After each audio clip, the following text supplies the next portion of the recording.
यो भिडियोलाई बिजु पार्केले निर्देशन गर्नुभएको छ। सो डिरेक्टर बिजु पार्केलाई फेरि एकपटक जोरदार ताली।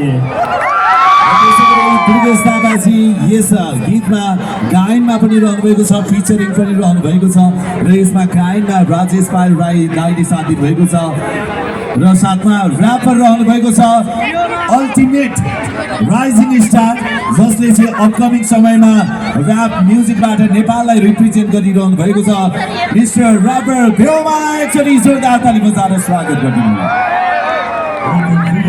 आफ्नो प्रस्तुति दिएर गइसक्नु भएको छ।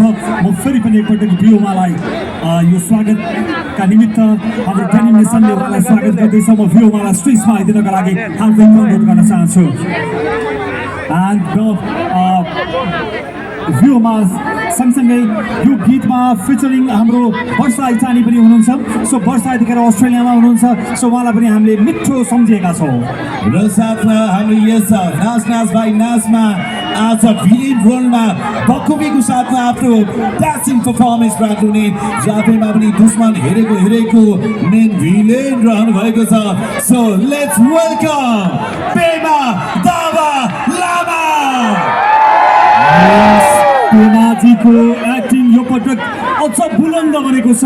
जसरी दुश्मन हेरेमा उहाँले आफ्नो त्यो बुलन्द अभिनय गरेर दर्शकको मन जित्नु भएको थियो। यो पटक नाच नाच भाइ नाचमा अझ राम्रो देखिएको छ। हाम्रो डिरेक्टर साहबले, एडिटर साहबले, क्यामेराम्यानले उहाँको निकै नै प्रशंसा गर्नुभएको छ सञ्जय। र त्यसै गरी हाम्रो यस म्युजिक भिडियोमा चाइल्ड आर्टिस्टको रूपमा दुर्गेश थापाको साउन्ड दक्षित थापाले डेब्यू गर्नुभएको छ। So let's welcome child artist Dakshit Thapa.